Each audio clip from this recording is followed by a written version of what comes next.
शासन प्रभावक शतक सिंह, शतक वीर, सुविशाल गच्छाधिपति पूज्यपाद आचार्य देवेश श्री दौलत सागर सुरीश्वर जी महाराजा के जन्म शताब्दी महोत्सव के उपलक्ष्य में श्रवण कीजिए विराग क्रांति वाणी का हृदय भेदी धारदार प्रवचन। जिन शासन जिंदाबाद। क्रांतिकारी प्रवचनकार श्री शत्रुंजय महातीर्थ सेवक, कत्ल खानों के जाहिर विरोधक, लाखों पशुओं के रक्षक, मिशन हिंसा मुक्त पालिताना के मार्गदर्शक, श्वेतांबर मूर्ति पूजक तपोगच्छीय सुविशाल सागर समुदाय के गौरव, पूज्य पन्यास प्रवर श्री विराग सागर जी महाराज। जय गिरिराज जय आदिनाथ। एक गिरगिट और एक गिरगिट ने आत्महत्या की। जब जांच की गई, जंगल के सभी प्राणियों ने मिलकर और एक शोक सभा का आयोजन किया। अरे एक गिरगिट को आत्महत्या करने की आवश्यकता क्या पड़ी? तब उसका जो मित्र था उसने कहा कि ये मेरा दोस्त जो गिरगिट था वो इतना दुखी हो गया कि ये क्या हो गया, जो काम मेरा था वो इंसान ने मेरा स्थान कैसे ले लिया। अरे ये रंग बदलना, ढंग बदलना, ये तो मेरा काम था, लेकिन आज तो इंसान मुझसे भी आगे निकल गया। कितने रूप बदलता है, कितने रंग बदलता है। और हकीकत में एक कटाक्ष कथा थी कि गिरगिट से भी हम और विचित्र हो चुके हैं, क्योंकि हम बार बार अपना स्वभाव चेंज करते, बार बार हम अपने विचारों को चेंज करते रहते हैं, बार बार हम अपना रंग ढंग सब कुछ बदलते रहते हैं, जैसा मौका वैसा चौका मारते हैं। कभी स्मशान में गए ना, स्मशान भूमि में जाने के बाद वहां देखना हमारा चेहरा कैसा होता है।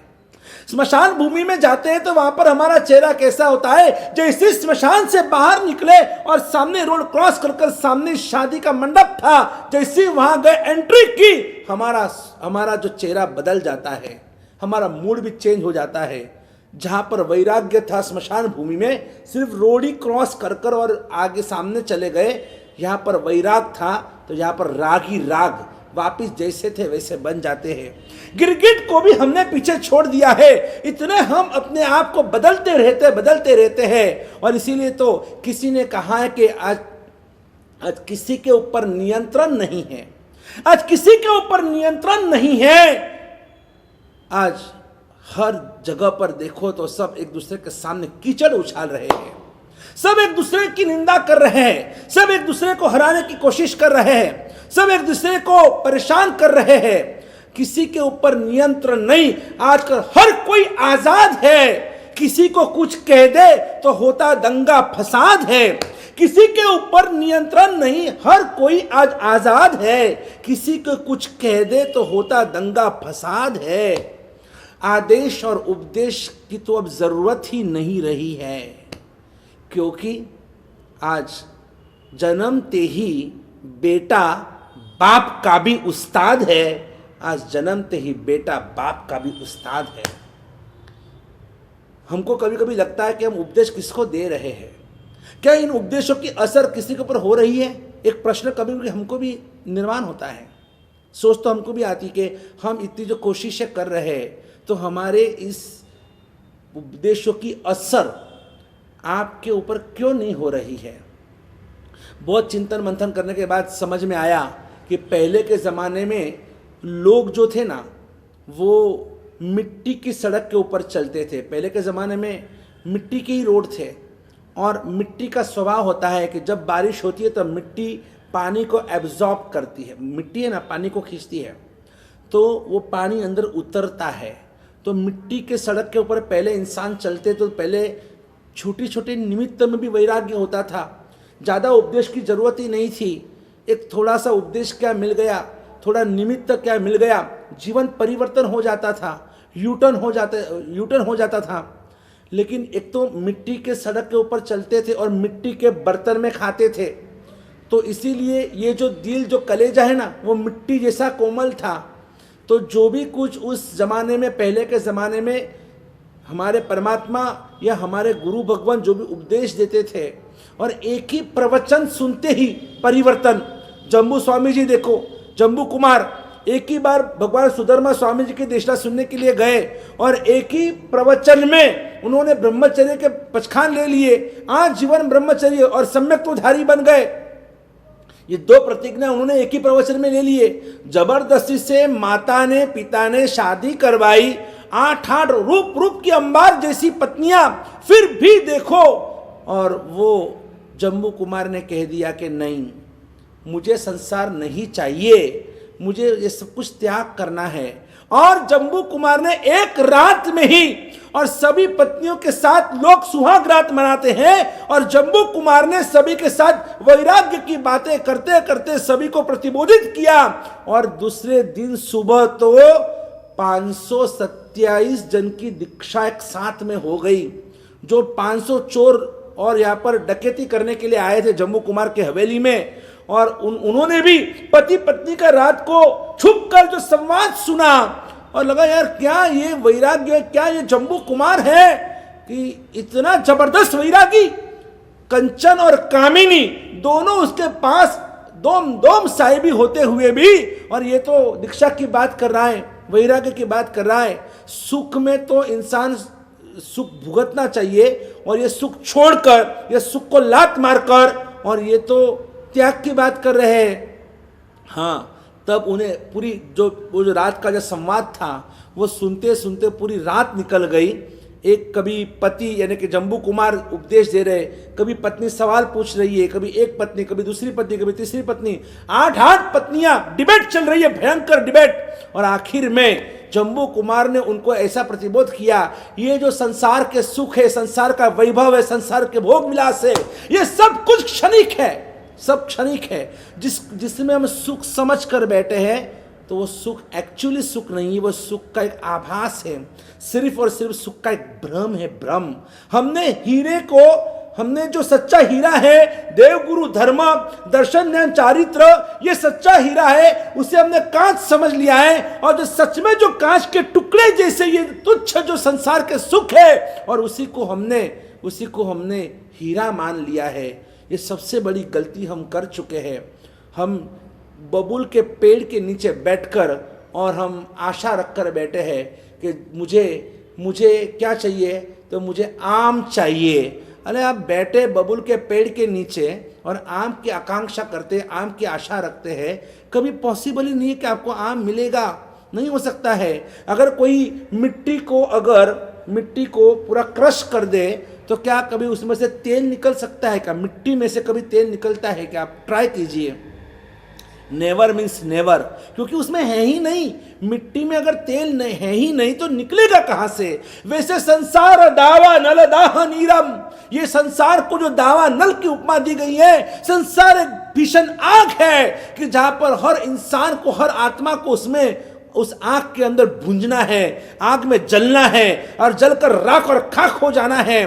तो ऐसी स्थिति में आप संसार में रहकर और सुख की आशा, सुख की आकांक्षा रखकर बैठे हैं, ये पॉसिबल ही नहीं है। और इसीलिए तो हमारे बड़े बड़े राजा महाराजा, चक्रवर्ती, हमारे तीर्थंकर परमात्मा, हमारे जितने भी जैसे बलदेव वगैरह थे, आज तक अनंत आत्मा इस संसार को अलविदा कर कर और संसार के ये भौतिक सुखों को लात मार कर निकल गए हैं। इसीलिए तो हमारे जब दीक्षार्थी मुमुक्षु जब भी दीक्षा लेने निकलते हैं ना, और ऐसे समय पर जो वर्षिदान का वरघोड़ा होता है, उस वर्षिदान के रथ यात्रा में वरघोड़े के अंदर सब कुछ उछालते हैं, नहीं चाहिए हमको, ये सब कुछ हम त्याग कर रहे हैं, ये धन दौलत, ये नोटों के बंडल, ये पैसा, ये कपड़े, ये सब कुछ हम त्याग कर रहे हैं। और सब त्याग करके उछाल कर और निकल जाते हैं, सबको उपदेश देने लगते हैं, सबको वही उपदेश देते हैं कि देखो सुखी बनना है ना, तो पकड़ के मत रखो। छोड़ने में सुख है, पकड़ने में कभी भी सुख नहीं होता है। आप देखना, जो आपकी गली का जो कुत्ता होता है, गली का कुत्ता, हाँ, भौं करते रहता है। अगर उन कुत्तों ने देख लिया कि एक कुत्ते के मुंह में अगर वो रोटी का टुकड़ा है, तो बाकी सब कुत्ते उसका पीछा करते हैं और उसको भौं करके उसको डराते हैं। वो तब तक भौंकते रहेंगे कि जब तक कि वो टुकड़ा छोड़ता नहीं है।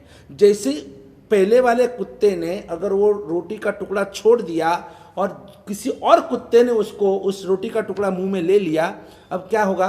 बाकी के जितने भी कुत्ते हैं ना, वो सब अब पहले वाले के दूसरे कुत्ते के पीछे पड़ेंगे, क्योंकि अब ये टुकड़ा उसके मुंह में है। तो इससे ये साफ हुआ कि जो पकड़ता है उसे कभी कोई छोड़ता नहीं, और जो छोड़ता है उसे कभी कोई छेड़ता नहीं। वापस बोल रहा हूँ, बराबर ध्यान रखकर सुनना।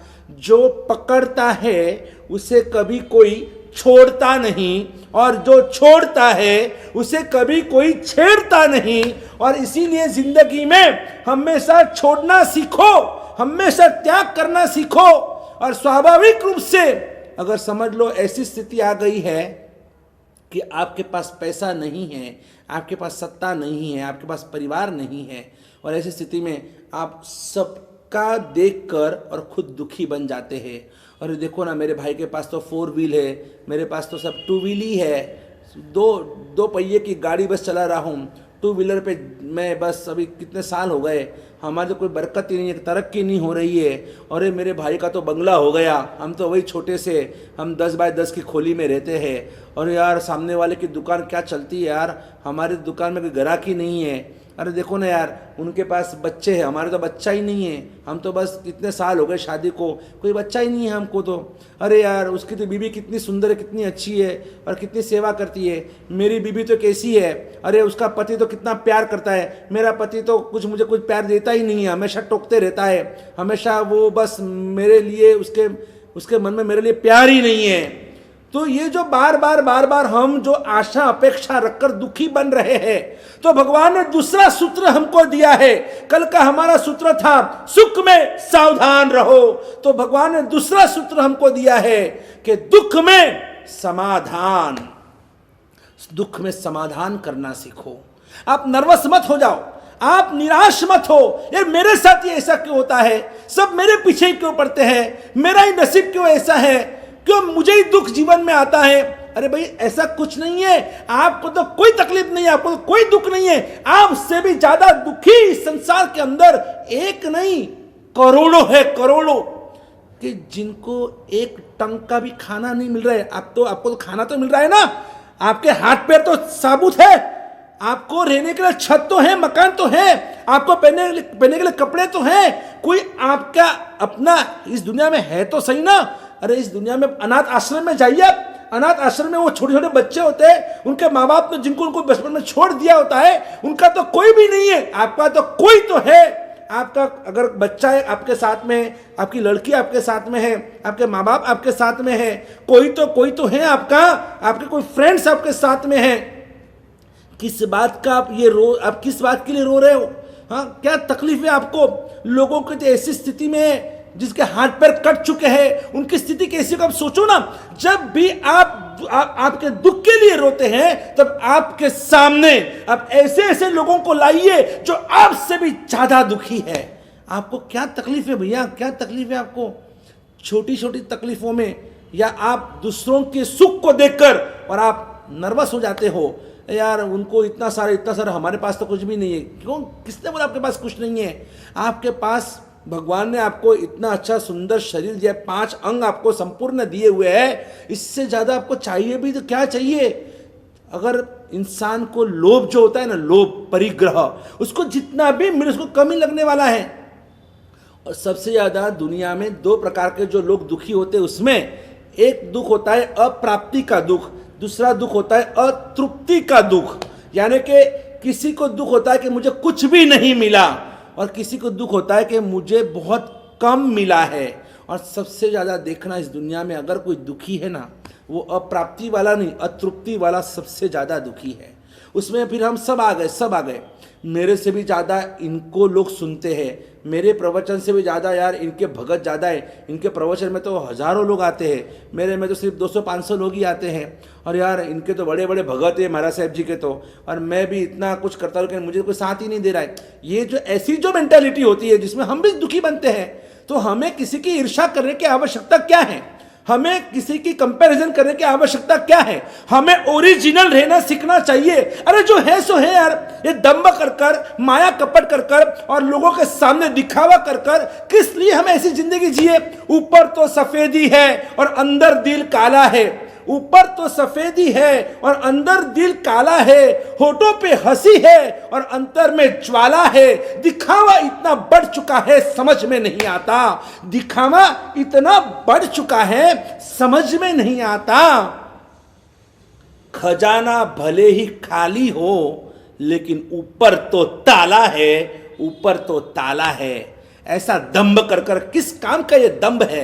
ओरिजिनल रहना सीखो भाई। हमारे पास पैसे नहीं है तो नहीं है, रूप नहीं है तो नहीं है, हम जो है वो यही है। तो हमें किसी को फंसाना नहीं है, हमें किसी को दबाना नहीं है, हमें किसी का चीटिंग करना नहीं है, हमें किसी के साथ कंपैरिजन करनी नहीं है। हम जो है इसी में हम सुखी है, इसी में हम समाधानी है। और इसलिए दुख में समाधान, सुख में सावधान, दुख में समाधान। और इसी समाधान को प्राप्त करने के लिए और भी जरूर सुनना, क्योंकि अब आने वाले दिनों में बार बार हमको ये दुख बार बार हमको हर्ट करने वाला है। और ऐसी स्थिति में अपनी मानसिकता को, अपनी मनस्थिति को कैसे हम कंट्रोल में रखें जिससे हम डिप्रेशन में ना चले जाए, जिससे हमें कोई दुखी ना कर सके। और इसी भावना को समझने के लिए आप जरूर अगले प्रवचन सुनते रहना। जय गिरिराज, जय आदिनाथ। बोलो हमारा भाला वाला श्री महावीर स्वामी भगवान की जय हो। बोलो वर्तमान गच्छाधिपति आश्रम दौलत सागर सुरेश्वर जी महाराज की जय हो।